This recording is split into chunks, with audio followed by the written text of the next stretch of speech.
You are watching Grace Television.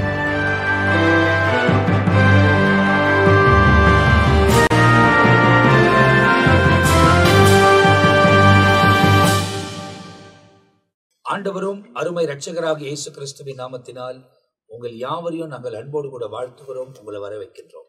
தேவனுடைய பெரிதான கிருபையால் சுவிசேஷம் என்ற இன்னொரு பகுதியில் உங்களை சந்திப்பதில் நாங்கள் மிகுந்த மகிழ்ச்சி அடைகிறோம். தொடர்ந்து வசனத்தை ஆராய்ந்து அறிவதில் தேவன் நமக்கு உதவி செய்து வருகிறபடியால் நான் கர்த்தரை துதிக்கிறேன். இவ்வளவு தூரமாய் ஆண்டவர் நம்மை வழிநடத்தி கொண்டு வருகிறார். தொடர்ச்சியாய் அவரே நம்மை வழிநடத்துவதற்கு உண்மை உள்ள தேவனாயிருக்கிறார். இந்த நாளிலும் போன பகுதியின் தொடர்ச்சியாக தொடர்ந்து இந்த வசனங்கள் தியானிக்கப்படுகிறது.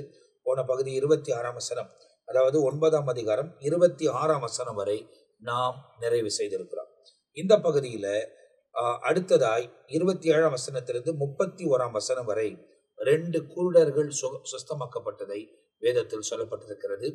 இந்த காரியங்கள், இந்த வசனங்களை குறித்து நம்ம மத்தியில பிஷப் ரெவரண்ட் பெனியேசை அவர்கள் நம்மோடு கூட பேச போகிறார்கள். 27வது வசனத்தை பார்க்கும். இயேசு அவரிடம் விட்டு போகையில் 2 குருடர் அவருக்கு பின்னே சென்று, தாவீதின் குமாரனே, எங்களுக்கு இறங்கும் என்று கூப்பிட்டார்கள். குறிப்பாய் மத்தேயு சுவிசேஷம் 9வது அதிகாரத்தை பார்க்கும்போது விசுவாச அதிகாரம் என்று சொல்லலாம். காரணம் என்ன அப்படின்னு கேட்டா, இந்த 9வது அதிகாரம் முழுவதுமா விசுவாசம் வெளிப்படுகிறது. அதிலே குறிப்பாய் 2வது வசனத்துல விசுவாசத்தை கண்டு அப்படின்ட்டு ஒரு வார்த்தை.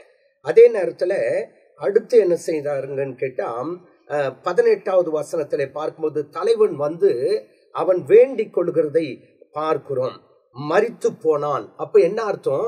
விசுவாசத்தோடு கூட நீர் வந்தா கட்டாயம் அற்புதம் நடக்கும் அப்படின்னு சொல்லிட்டு அங்க தன்னுடைய விசுவாசத்தை அறிக்கை செய்கிறதை பார்க்கிறோம்.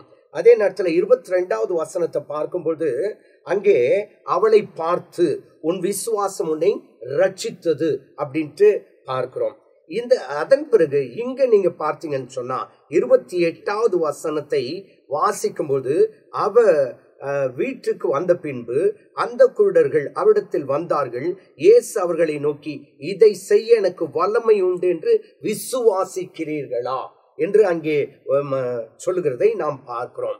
அதற்கு அவர்கள் ஆம் விசுவாசிக்கிறோம் அப்படின்னு. இப்ப இந்த வசனத்தை எல்லாம் வாசித்து பார்க்கும்போது இந்த மத்தேயு சுவிசேஷம் 9வது அதிகாரத்துல விசுவாச அதிகாரமாய் காணப்படுகிறது. அப்போ அந்த 2 குருடர்களும் விசுவாசத்தோடு இயேசுவிடத்திலே வந்திருக்காங்க. அப்போ நான் நினைக்கிறேன், இந்த 2 குருடர்கள் இயேசுவை பின்தொடர்ந்து கொண்டே வருகிறார்கள். காரணம் என்ன? இயேசு அவரிடத்தை விட்டு போகையில் 2 குருடர்கள் அவர் பின்னே சென்று பின்னாடியே போறாங்க. தாவீதின் குமாரனே, எங்களுக்கு இறங்கும் என்று கூப்பிட்டார்கள். அவர் என்ன பண்ணிட்டா, வீட்டுக்கும் போயிட்டாரு.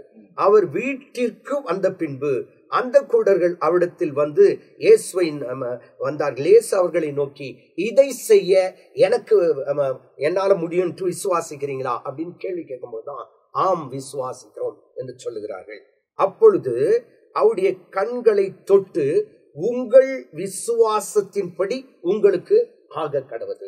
அப்போ ஆண்டவர் நம்மிடத்துல எதிர்பார்ப்பது என்னன்னு கேட்டா விசுவாசம். அவரை விசுவாசித்தால் அற்புதங்கள் நடக்கும். அவரை விசுவாசித்தால் மாற்றங்கள் நடக்கும். ஆனா விசுவாசிக்கனாக்க என்ன ஆகும் அப்படின்னு மத்தேயு 13வது அதிகாரம் 58வது வசனத்தை வாசித்து பார்க்கும்போது, மத்தேயு 13:58வது வசனத்தை வாசிக்கும்போது, அவருடைய விசுவாசத்து நிமித்தம் அவர் அங்கே அநேக அற்புதங்களை செய்யவில்லை. அப்போ அவிசுவாசம் இருந்தால் அங்கே அற்புதங்களை செய்யவில்லை என்று சொல்லி வசனத்திலே வாசிக்கிறோம். விசுவாசித்தால் தான் அற்புதங்கள் நடைபெறும். அப்போ நம்முடைய வாழ்க்கையில நாம் இந்த சம்பவத்தின் மூலமாய் கற்றுக்கொள்ள வேண்டியது என்ன என்று கேட்டால், அவரை விசுவாசிக்க வேண்டும். ஆகவேதான் வசனம் சொல்கிறது, விசுவாசித்தால் தேவனுடைய மகிமையை காண்பாய் என்ற வேத வசனப்படி தேவ மகிமையை நாம் காண வேண்டும் என்று சொன்னால் அவரை விசுவாசிக்க வேண்டும். அது மட்டுமல்ல, அப்படிக்கு கூடுதலாக ஒரே ஒரு பகுதியை மட்டுமே உங்களுக்கு சொல்லிவிட்டு முடிக்க ஆசைப்படுகிறேன். மார்க் 9வது அதிகாரம் 23வது வசனத்திலிருந்து நீங்கள் வாசித்து பார்க்கும் பொழுது அங்கே ஒரு சில சம்பவங்கள் நடக்கிறதை பார்க்கிறோம். 23வது, இயேசு அவளை நோக்கி, நீ விசுவாசிக்க கூடுமானால் ஆகும், விசுவாசிக்கிறவனுக்கு எல்லாம் கூடும். அப்போ நாமோ ஆண்டவரிடத்துல விசுவாசம் வைக்கும்போது தேவன் அற்புதங்களை செய்ய உண்மையுள்ளவராய் இருக்கிறார். நீ விசுவாசிக்க கூடுமானால் ஆகும். அப்போ என்ன அர்த்தம்?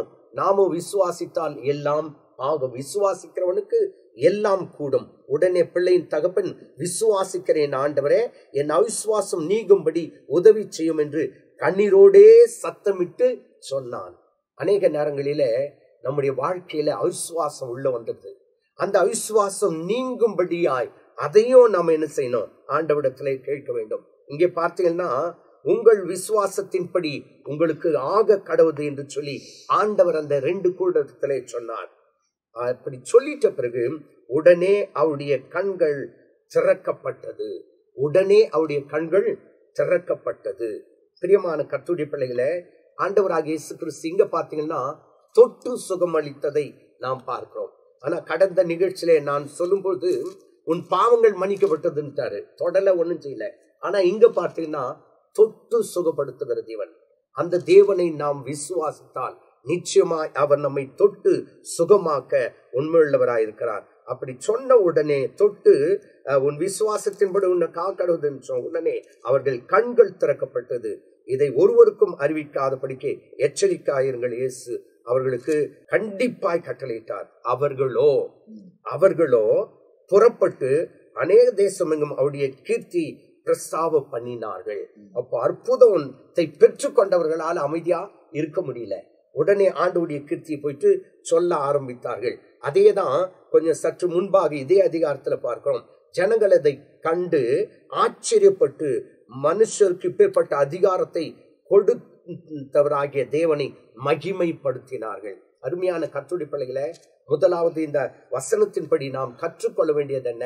முதலாவது ஆண்டவர் என்ன செய்யணும்? விசுவாசிக்கணும். விசுவாசித்த பிறகு, அற்புதங்களை பெற்றுக்கொண்ட பிறகு அமைதியா இருக்கக்கூடாது. அவருடைய நாமத்தை மகிமைப்படுத்த வேண்டும் என்பதை இந்த பகுதியில நாம் பார்க்கிற ஒரு சம்பவமாய் காணப்படுகிறது. ஆனா அநேக இடங்களிலே பார்க்கும்போது ஆண்டவராகிய தேவன் ஜனங்களிடத்துல கேட்கிற ஒரு கேள்வி என்னன்னு கேட்டா, நீ விசுவாசிக்கிறாயா? விசுவாசித்தால் தேவ மகிமை காண்பாய், விசுவாசிக்கிறவனால் எல்லாம் கூடும் என்று சொல்லி விசுவாசத்தை அங்கே வெளிப்படுத்துகிறதாக பார்க்கிறோம். அருமையான கர்த்தருடைய பிள்ளைகளே, இன்றைக்கு நமக்கு அந்த ஒரு விசுவாசம் இருக்கதா என்பதை சற்றே நாம் சிந்தித்து பார்க்க வேண்டும். இரண்டாவதாக பார்க்கும்போது அந்த குருடர்கள் இயேசுவை பின்தொடர்ந்தே போனார்கள். அப்படி போய்கொண்டே இருக்கும் பொழுதுதான் அவர்களுக்கு அற்புதம் நடக்கிறது. உண்மை என்று சொன்னால், நாம் ஆண்டவரை பின்தொடரும் போது நிச்சயமாய் தேவன் நம்முடைய வாழ்க்கையில அதிசயங்களை செய்ய உண்மையுள்ளவராயிருக்கிறார். முதலாவது விசுவாசிக்க வேண்டும், இரண்டாவது பின்தொடர வேண்டும். அப்படி பின்தொடரும் போது கர்த்தர் பெரிய காரியங்களை, அதிசயங்களை செய்ய உண்மையுள்ளவராயிருக்கிறார் என்பதை இந்த பகுதியின் மூலமாய் நாம் கற்றுக்கொள்கிறோம். அப்ப இந்த பகுதிகளில் சொல்லப்பட்டிருக்கிற விளக்கங்களை நாம் கேட்டிருக்கிறோம். இதன் தொடர்ச்சியாய் 32, 33, 34 வசனம், இந்த 3 வசனங்களிலே இருக்கக்கூடிய ஒரு சம்பவம். ஒரு ஊமையா இருக்கக்கூடியவன் ஒருவன் பேசுகிறான். அதை குறித்து நம்ம ஜெயக்குமார் பாஸ்டர் அவர்கள் விளக்க போகிறார். கர்த்தருடைய நாமம் மகிமைப்படுவதாக. ஆண்டவராகிய இயேசு கிறிஸ்து செய்கிறதான ஒரு அற்புதத்தை குறித்து மத்தேயின் புத்தகம் 9ஆம் அதிகாரம் 32 34 வரை ஒரு காரியத்தை சொல்லப்பட்டிருக்கிறது. அவர்கள் புறப்பட்டு போகையில் பிசாசு பிடித்திருந்த ஊமையான ஒரு மனுஷனை அவரிடத்திலே கொண்டு வந்தார்கள். அன்பார்ந்தவர்களை, ஏற்கனவே பலமுறை நாங்கள் பேசியிருக்கிறோம்.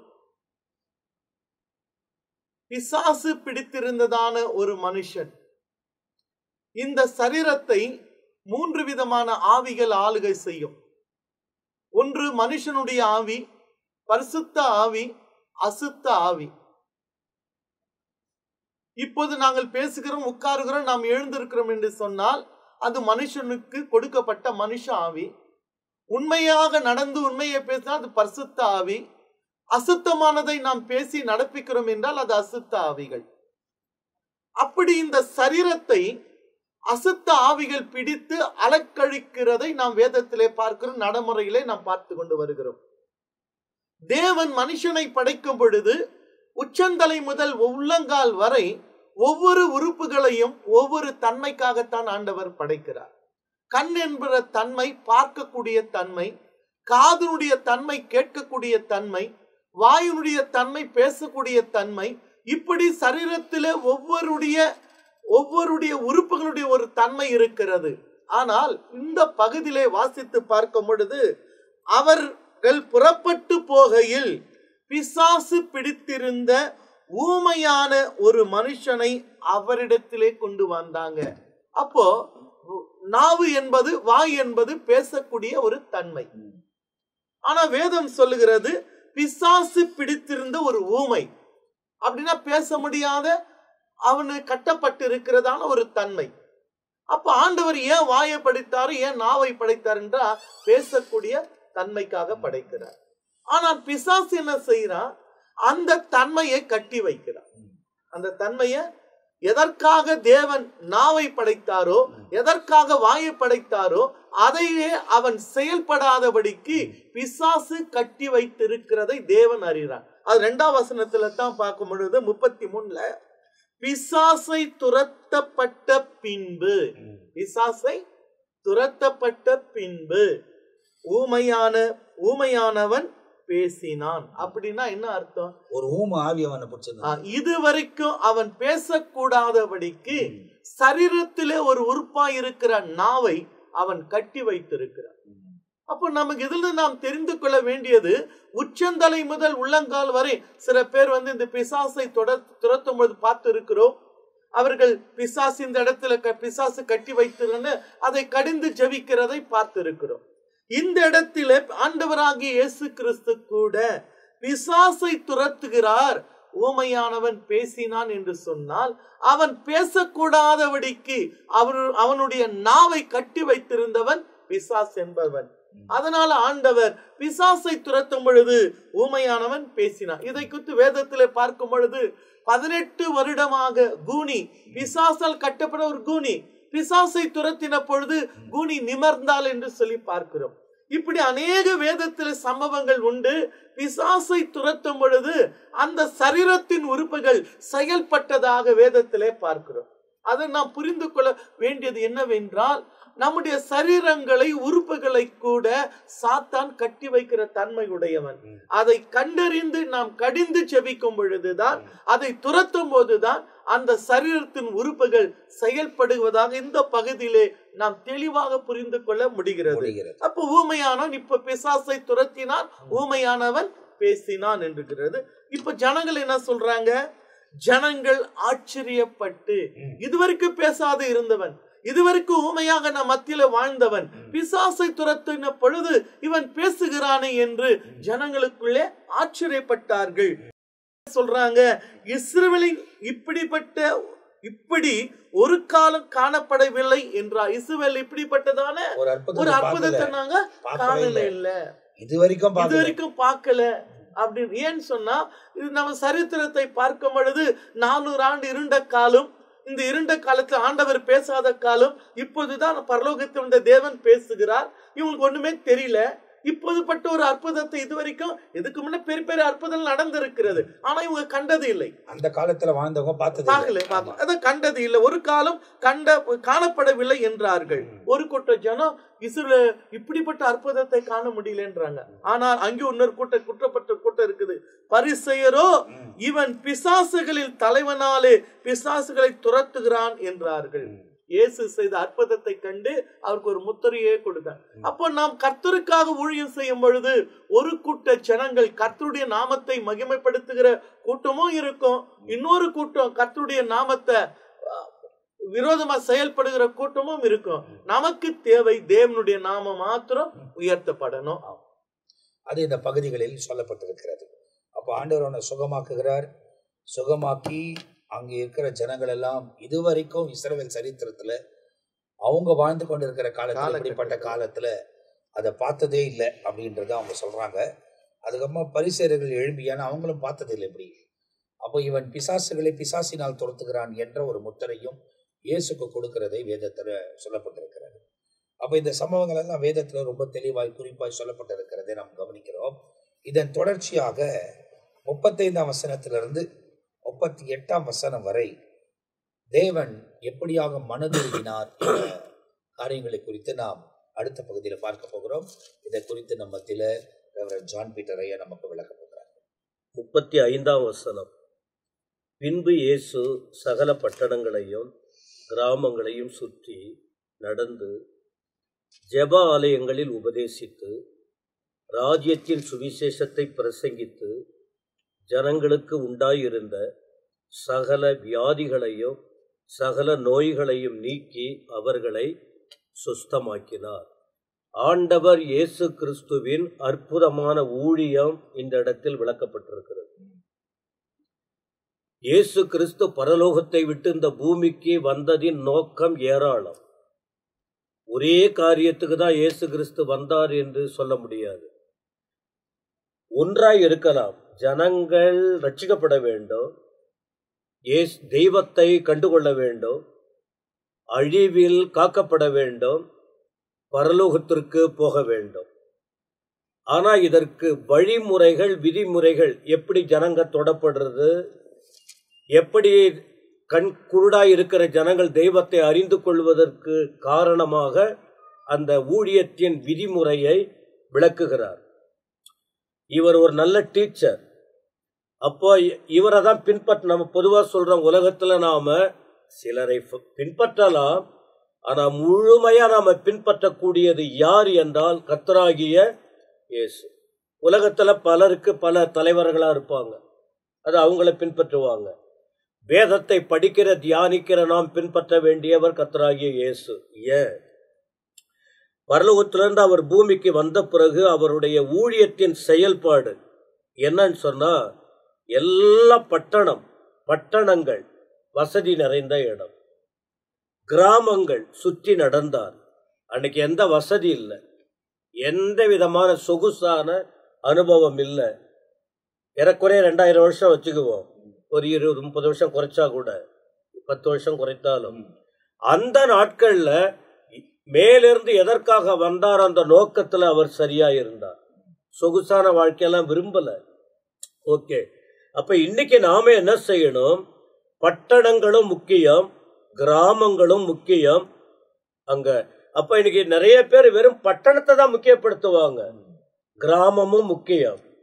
இயேசுவானவர் சொன்னதை செய்ததை பார்த்தாலே இந்த நாட்களின் ஊழியம் சிறப்பா இருக்கும். அப்போ பட்டணங்களையும் கிராமங்களையும் சுற்றி நடந்தார். ஆபிரகாமை பார்த்து நடக்க சொன்னாரு, நீ சுற்றி நடந்து போ, உனக்கு எல்லாத்தையும் நீ கால் மிதிக்கிற தேசம்லாம் கொடுப்பன்னு. அத போல. ஆனா இயேசு கிறிஸ்துவானவர் இருக்கும்போது குறிப்பிட்ட இட கிராமம் பட்டணம் போனார். ஆனா ஆண்டவர் உயிரோடு எழுந்த பிறகு அவர் சொன்ன வார்த்தையை கை கொண்டவர்கள் உலகம் முழுவதும் போனாங்க. உலகம் முழுவதும் ஆண்டுடைய பிள்ளைகளாய் மாறிக்கொண்டிருக்கிறார்கள். அது ஒண்ணு. அங்க போன பிறகு 3 காரியம் அவர் செய்யறார். ஆண்டவர் செய்கிற 3 காரியம். 1 உபதேசம், 2வது பிரசங்கம், 3வது அற்புதம். ஊழியத்துல 3 விதமான காரியம் குறிப்பிடப்படுகிறது. உபதேசம் என்பது ஜனங்கள் புரியும்படியான தெளிவான வார்த்தையை சொல்வது. பிரசங்கம் என்பது ஜனங்கள் விடுவிக்கப்படுவதற்கு ஒரு செய்தியை வைத்து சத்தமாய் வைராக்கியமா அவர்களுக்கு கற்றுக் கொடுப்பது. இதற்கு பின்னால இருக்கிற விஷயம் என்ன? கீழே பார்க்கிறோம், வியாதி நீங்குது, நோய் நீங்குது, சுகம் கிடைக்குது. அதுல 3 காரியம். வியாதி மாறுகிறது, நோய்கள் மறைகிறது, ஆண்டவர் தான் அவர்களுக்கு சுகத்தை கொடுக்கிறார். முதற் பகுதி அவர் ஊழியத்தின் தன்மை, 3வது பகுதி அதிநிமித்தம் வந்ததான விடுதலை, நடுவில் இருக்கிற விஷயம் ராஜ்யத்தின் சுவிசேஷம். எங்கே சுவிசேஷம் அறிவிக்கப்படுகிறதோ அந்த சுவிசேஷத்தினால் இந்த காரியத்தை நிறைவேறுது. இப்ப இவர் இதை ஃபாலோ பண்ணுகிற அவசியம் இல்ல. எதுக்கு எழுதி வச்சிருக்காருன்னா, இன்றைக்கு வாழ்கிற மக்கள் இதை பின்பற்றி வாழ வேண்டும் என்பதற்காக. அப்போ வாய்ப்பு கிடைக்கும் போது ஊழியம் செய்யணும். அந்தந்த இடங்களுக்கு எதை செய்யணும்னா, தங்கள் சுவிசேஷத்தை குறைத்து கொண்டு தெய்வ சத்தியத்தை சொல்ல வேண்டும்.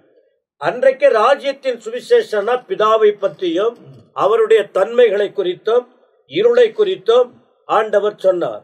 இன்றைக்கு நாம் சொல்ல வேண்டிய சுவிசேஷம் என்ன? இயேசு தேவன், அவர் நமக்காக வந்தார், வாழ்ந்தார், மரித்தார், அடக்கம் பண்ணப்பட்டார், உயிரோடு எழுந்தார். நம்புங்க, வாழ்க்கையில் மாற்றம் வரும். இன்றைக்கு நாம் சொல்ல வேண்டியது, ஆண்டவர் கற்றுக் கொடுத்த விஷயம் வேற, இன்றைக்கு நாம் சொல்ல வேண்டிய விஷயம் வேற. அப்ப இத தெளிவான வார்த்தை, தெளிவான இடங்களுக்கு போனால் ஜனங்கள் இல்ல 3 விதத்துல சுகமா இருக்காங்க. அப்போ ஆவியில், ஆத்துமாவில், சரீரத்தில் விடுதலையும் ரட்சிப்பையும் பெற்றுக்கொள்ள முடியும். 36ஆம் வசனம். அப்ப இப்படி அவர் ஊழியத்தில் போகும்போது என்ன நடக்குது தெரியுமா? அவருடைய ஆத்தும பாரம் வெளிப்படுகிறது. ஒரு மனுஷன்னா உள்ளத்துல ஆத்தும பாரம். எப்ப ஆத்தும பாரம்? தங்களை நினைக்கிறவங்களுக்கு நாங்க நல்லா இருக்கும்னு நினைச்சா அவங்களுக்கு ஆத்தும பாரம் இருக்காது. மற்றவர்களை நாம தன்னை போல் பிறனையும் நேசிக்கணும். மரதுருகினார். இப்படி ஜனங்க அலையிறாங்கன்னு 37-38 சொல்லுது. நான் மட்டும் போனா போதாது, என்னை பின்பற்றுகிற சீஷர்களே நீங்களும் பிதாவினிடத்தில் வேண்டுங்கள். ஆட்கள் அதிகமா எழும்பணும், வட்டார வட்டாரமா ஊழியத்துக்கு போகணும். ஆத்துமாக்கள் இப்ப நல்ல அறுவடைக்கு இருக்கு. சாத்தானுகிட்ட போகாம பரலோகத்துக்கு வருவதற்கு நீங்க எழும்புங்க, மற்றவங்களையும் எழுப்பணும். ஜபத்தோடு செயல்படுங்க. ஆண்டவர், அந்த பிதாவாகிய தேவன் அந்த கிருபைகளை கொடுப்பார் என்று ஒரு ஊழியத்தில் ஆயத்தப்படுவதற்கு எந்த முறையை பின்பற்ற வேண்டும் என்ற முன்மாதிரியின் வாழ்வை ஆண்டவர் எப்படி ஊழியம் செய்யணும், ஊழியத்துல எதை சொல்லணும், அப்படி சொல்லும் போது என்ன நடக்கும், ஆனால் நாம அடுத்த கட்ட நகர்வுக்கு எப்படி போகணும் என்கிற விஷயத்தை தான் இங்கே பார்க்கிறோம். அதன் பிறகு நீங்க பார்த்தீங்கன்னா அவர் நடைமுறைப்படுத்துவதை தான் 10வது அதிகாரத்தில் பார்க்க போகிறோம். அப்ப இந்த இடத்துல நீங்க பார்க்கும்போது இந்த பகுதிகளிலே அவர் பட்டணங்களில், கிராமங்களில் போய் பிரசங்கித்து அநேகரை சுகமாக்குகிறார். எல்லா விதமான வியாதிகளும் சுகமாக்குகிறார். திரளான ஜனங்கள் அதை கண்டு வருகிறார்கள். அவர்கள் மேல் மனதுருகுகிறார். மனதுருகின இயேசு சொல்கிறார், இவர்கள் சதறடிக்கப்பட்டிருக்கிறார்கள், மெய்ப்பெண் இல்லாத ஆடுகளாய் இருக்கிறார்கள். எனவே நீங்கள் வேண்டிக் கொள்ள வேண்டும், ஆண்டவர் அநேக மெய்ப்பர்களை உருவாக்கியவர்களுக்குள்ள அனுப்பணும் என்பதை வேண்டிக் கொள்ளுங்கள் என்று இந்த பகுதி முடிக்கப்படுகிறது. அப்ப இன்றைக்கும் அதை தான் கர்த்தர் நமக்கு சொல்லுகிறார். அவர் வருக சமீபமா இருக்கு. எவ்வளவு பேருக்கு முடியுமோ சுவிசேஷத்தை அறிவிக்கணும். ஒருவேளை உலக வாழ்க்கையில குறைவுபட்டவர்கள், சரீரத்தில் பலவீனப்பட்டவர்கள் வந்தால் இயேசுவின் நாமத்தில் ஜெபிக்கும் போது அவர்கள் சுஸ்தமாக்கப்படும். நாம் தேவனோடு கூட நடந்து நம் இருதயத்தின் ஆழத்திலிருந்து எல்லா மகிமையும் கர்த்தரை சேரக்கூடியதாக இருக்கும்போது நம்மை கொண்டு அவரை செய்ததை பார்க்கலும் இன்னும் அதிகமான காரியத்தை செய்வதற்கு தேவன் நமக்கு உதவி செய்வார். இந்த பகுதியில் உள்ள அர்த்தங்கள் அதுதான். அடுத்தது 10ஆம் அதிகாரம் 1ஆம் வசனத்திலிருந்து 4ஆம் வசனம் வர சீஷர்களை குறித்து சொல்லப்பட்டிருக்கிறது. 12 சீஷர்கள் இல்ல அப்போஸ்தலர்கள், இவர்களை குறித்து எழுதப்பட்டிருக்கிறது. இதை குறித்து நம்ம மத்தியில ரெவரண்ட் மெல்கிசேதக் அவர்கள் பகிர்ந்து கொள்வார். தொடர்ச்சியாக நாம் சுவிசேஷ புஸ்தகங்களை நாம் தியானித்து வருகிறோம். 9ஆம் அதிகாரத்தை முடித்து இப்போது 10ஆம் அதிகாரத்துக்குள்ளே முதல் 4 வசனத்தை முதலாவது நாம் வாசிக்க கேட்போம்.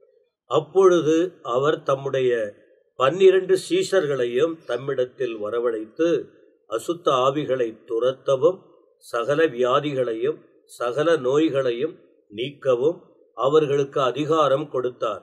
அந்த 12 அப்போஸ்தலருடைய நாமங்களாவன: முந்தினவன் பேதுரு என்னப்பட்ட சீமோன், அவன் சகோதரன் அந்திரேயா, செபதேயுவின் குமாரன் யாக்கோபு, அவன் சகோதரன் யோவான், பிலிப்பு, பர்த்தொலமேயு, தோமா, ஆயக்காரனாகிய மத்தேயு, அல்பேயுவின் குமாரன் யாக்கோபு, ததேயு என்னும் மறுநாமம் உள்ள லெபேயு, கானானியனாகிய சீமோன், அவரை காட்டி கொடுத்த யூதாஸ் காரியோத்து என்பவர்களே. ஆமென். இந்த இடத்துல நாம் பார்க்கும் பொழுது இயேசு கிறிஸ்து தம்முடைய சீஷர்களை முதல் பகுதியிலே, அதாவது பைபிள் நம்ம வசனம் சீஷர்கள் சொல்ற, 2வது வசனம் அப்போஸ்தலர்கள் என்று சொல்லப்படுகிறது. தேவன் சீடர்களை தெரிந்து கொண்டார். 12 சீஷர்களை தேவன் தெரிந்து கொண்டார். உற்சாகமாய் வேலை செய்து கொண்டிருக்கிறவர்களை தேவன் அழைத்தார் என்று நாம் பார்க்கிறோம். பிற்பாடு அவர்களை லூக்காவின் புஸ்தகம் 6ஆம் அதிகாரம் 13ஆம் வசனத்துல வரும்பொழுதுதான், பொழுது விடிந்த பொழுது அவர் தம்முடைய சீடர்களை வரவழைத்து அவர்களில் 12 பேரை தெரிந்து கொண்டு அவர்களுக்கு அப்போஸ்தலர் என்று பெயரிட்டார்.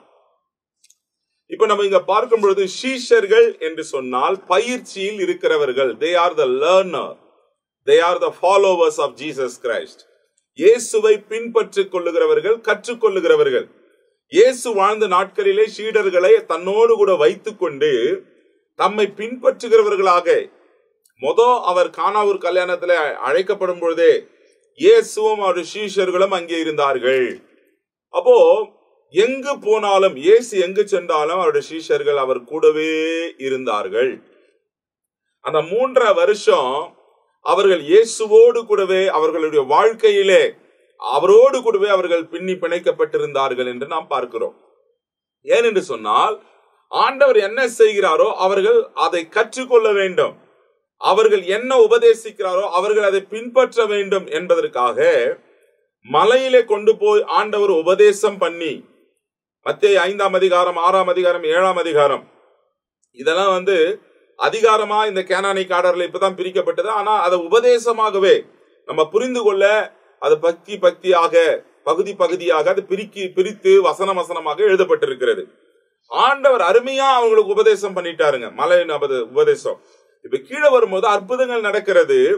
இவர்களுக்கு ட்ரைனிங் கொடுக்கிறார், என்ன பண்ணணும் அப்படின்னு சொல்லி. அப்ப இங்க வரும்பொழுது பாருங்க, ஆண்டவர் அவர்களுக்கு போதனை அளிக்கிறார். இயேசு தமது சீஷர்களுக்கு போதனை அளிக்கிறார். சபையில கூட இன்றைக்கு போதனைகள் எப்போ குறைவாகிறதோ, விசுவாசிகள் வசனத்தை விட்டு வழி விலகி போய் விடுவார்கள். கிறிஸ்துவனுடைய போதனையிலே நாம் நடக்க வேண்டும். இன்னைக்கு ஆண்டவர் அவர்களை அழைத்து அவர்களுக்கு போதனை பண்றார், கற்றுக்கொள்ள வேண்டும். பாருங்க, அப்பா என்ன சொல்றார் முதல் வசனத்துல, அப்பொழுது அவர் தம்முடைய 12 சீஷர்களையும் தம்மிடத்தில் வரவழைத்து அசுத்த ஆவிகளை துரத்தவும் சகல வியாதிகளையும் சகல நோய்களையும் நீக்கவும் அவர்களுக்கு அதிகாரம் கொடுத்தார். யார் இயேசுவை பின்பற்றி, யார் இயேசுவை பின்பற்றி நடக்கிறார்களோ அவர்களுக்கு அதிகாரம் கொடுக்கிறார். ஊழியம் செய்யும்படியான ஒரு அதிகாரத்தை ஆண்டவர் கொடுக்கிறார். இந்த அதிகாரம் கொடுத்து கற்றுக் கொடுத்தவர்களை தான் ஆண்டவர் அப்போஸ்தலர்கள் என்று அவங்களுக்கு பெயரை கொடுக்கிறார். அப்போஸ்தலர்கள் என்று சொன்னால் they are the preachers. அப்போஸ்தலர்கள் என்று இங்கே சொல்லப்படும் பொழுது, இங்கே அதுக்கு பதம் என்னன்னா, கிரேக்க பதத்துல பிரதிநிதி, தூதுவர், மெசஞ்சர். அவங்க போய் சுவிசேஷத்தை அற்புத அடையாளங்களோடு பிரசங்கம் பண்ண வேண்டும். அனுப்பப்பட்டவர்கள். அப்போ அப்போஸ்தலர் என்ற அந்த கிரேக்க பதத்தினுடைய அதுதான், தேவனாளுடைய கட்டளையின்படி அவர்கள் அனுப்பப்பட்டவர்கள், பிரதிநிதிகளாக அனுப்பப்பட்டவர்கள். இன்னைக்கு நீங்க எல்லாம் பாத்தீங்கன்னா அப்போஸ்தலர் ஆர்டினேஷன் நடக்குது. என்ன அப்போஸ்தலர் ஆர்டினேஷன்? இருக்கிற சபையிலேயே பிஷப்பு, இருக்கிற சபையிலே பல பட்டங்கள் வச்சுக்கணும், ஒருத்தருக்கே எல்லா பட்டங்கள் இருக்கிறது. ஆண்டவர் அனுப்புறார், போ பிரீச் பண்ணு. சீடர்கள் எங்கும் சுற்றி திரிந்து பிரசங்கம் பண்ணினார்கள். வசனம். தேவன் நமக்கு அழைக்கப்பட்ட கொடுக்கப்பட்ட ஊழியத்தை நாம் செய்ய வேண்டும். இன்றைக்கு அதை ஒரு ஆபீஸா மாத்திட்டாங்க. இன்னைக்கு இது என்னுடைய பட்டம். திடீர்னு ஒருத்தர் ஒரு பாஸ்ட் ஆயிட்டாராம், ஒருத்தர் பிரதர் அப்படின்னு அவர் சொன்னா, என்ன பிரதர் என்ற, நான் பாஸ்ட் ஆயிட்டேன் தெரியுமா, நான் ரெவரண்ட் ஆயிட்டேன் தெரியுமா அப்படின்றான். இன்னைக்கு வேதத்தின்படி நாம் நடந்தால் ஆண்டவர் நீ பெரிய தலைவனா இருக்கணும்னாக்கா நீ தாழ்மையா இருக்கணும்னு சொல்லி கற்றுக் கொடுத்தார். போன இதுல நம்ம பார்த்தோம். இப்ப ஆண்டவர் அனுப்புகிறார். என்னன்னா சும்மா சாதாரணமா அனுப்பல, அற்புத அடையாளங்களை முதல் வசனத்துல பார்த்து இல்லைங்களா, அசுத்த ஆவிகளை துரத்தவும் சகல வியாதிகளையும் சகல நோய்களையும் நீக்கவும் அவர்களுக்கு அதிகாரம் கொடுத்தார். அப்ப தேவன் அவர்களுக்கு அதிகாரம் கொடுத்து அதிகாரத்தோடு அனுப்புகிறார். இப்ப நம்ம இந்த இடத்துல நம்ம பார்க்கும் பொழுது அதிகாரம் என்றனா திறவுகோலின் அதிகாரம். பரலோக ராஜ்யத்தின் திறவுகோள்களை நான் உனக்கு தருவேன். பூலோகத்துல நீ எது கட்டுவியோ அது பரலோகத்துல கட்டப்படும். பூலோகத்துல நீ எது கட்டொழிப்பையோ அது பரலோகத்திலும் கட்டொழிக்கப்பட்டிருக்கும் என்று மத்தேயு 16:19 ஆண்டவர் சொல்றார். இதுதான் அதிகாரம். அதே போல பாருங்க, அப்போஸ்தலர் 8ஆம் அதிகாரத்துல 15 இருந்து 17 வரைக்கும் வாசிக்கப்படும் பொழுது அவங்க பரிசுத்த ஆவியை பெறாம, அதாவது அவர்கள் ஒருவனும் பரிசுத்த ஆவியை பெறாமல் கர்த்தராகிய இயேசு கிறிஸ்துவின் நாமத்தினாலே ஞானஸ்தானம் மாத்திரம் பெற்றிருக்கிறவர்களாக கண்டு அவர்கள் பரிசுத்த ஆவியை பெற்றுக்கொள்ளும்படி அவர்களுக்காக ஜெபம் பண்ணி அவர்கள் மேல் கைகளை வைத்தார்கள். அப்பொழுது அவர்கள் பரிசுத்த ஆவியை பெற்றார்கள். இது அவர் சீஷர்களுக்கு கொடுத்த. கடைசியாக 2 கொரிந்தியர் 12ஆம் அதிகாரம் 12ஆம் வசனம். இதுதான் அப்போஸ்தலர்கள் செய்ய வேண்டிய காரியம், ஆண்டவர் அதிகாரம் கொடுத்து அனுப்பின காரியம். அப்போஸ்தலருக்குரிய அடையாளங்கள் எல்லா விதமான பொறுமையோடும் அதிசயங்களோடும் அற்புதங்களோடும் வல்லமைகளோடும் உங்களுக்குள்ளே நடப்பிக்கப்படுவதே. இப்ப அப்போஸ்தலர்கள் அற்புத அடையாளங்களோட அவங்க ஊழியம் செஞ்சாங்க. சுவிசேஷத்தை மாத்திரமல்ல, அற்புதம் அடையாளம் நடந்தது. இன்றைக்கும் சுவிசேஷம் பலவந்தப்படணும், அதாவது வல்லமையா அது பிரிச்சு பண்ணன்னு சொன்னா இன்றைக்கும் நாம் அற்புதங்கள் அதை அடையாளங்களோடு உபதேசிக்க வேண்டிய காலகட்டத்துல நாம் தள்ளப்பட்டிருக்கிறோம். ஆண்டவர் அந்த அதிகாரத்தை கொடுத்த நம்ம இழந்துட்டோம். என் வேலைப்பா சுவிசேஷம் வண்டி சொல்லிட்டு பேய் ஓடுறது என் வேலை இல்ல, இதெல்லாம் என் பிசினஸ் இல்லைன்றவாங்க சில பேர். இல்ல, ஆண்டவர் நம்மளுக்கு அதிகாரம் கொடுத்துக்கிறாரு. யாருக்கு? விசுவாசிக்கிறவர்களுக்கு அதிகாரம். ஆனபடினால அற்புத அடையாளங்களோடு ஜெபிக்க நாமும் ஜெபிப்போம், திருவசனத்தை பிரசங்கம் பண்ணுவோம். சீஷர்களாய் இருந்து பயிற்சி கொடுத்தவர்களை தேவன் அப்போஸ்தலர்களாய் அனுப்பப்பட்டவர்களாக ஆண்டவர் மாற்றினார். அப்ப இந்த வசனத்தின் விளக்கங்களை நம்ம பார்த்து வருகிறோம். 12 சீடர்கள், அவங்களுக்கு கொடுக்கப்பட்ட அதிகாரங்கள் கொடுக்கப்பட்டிருக்கிறது. அதை அவர்கள் சரியான விதத்தில் பயன்படுத்தினார்கள், பரலோக ராஜ்யத்தின் காரியங்களை செய்தார்கள் என்று தொடர்ந்து வரப்போகிற காரியங்களில் நாம் பார்க்க போகிறோம். ஆண்டவர் தம்முடைய பிரசன்னத்தையும் மகிமையும் நம்முடைய வாழ்க்கையிலும் விளங்க பண்ணுகிறார். ஏன் இவைகள் எல்லாம் உங்களுக்கு வேக வேகமாய் விளக்கப்படுகிறது? ஆனால் வசனங்களை நாம் செய்தி போல பேசுறது வேற, ஆனால் அதன் காரியங்களை மாத்திரம் உங்களுக்கு விளக்கி சொல்லுகிறது வேற.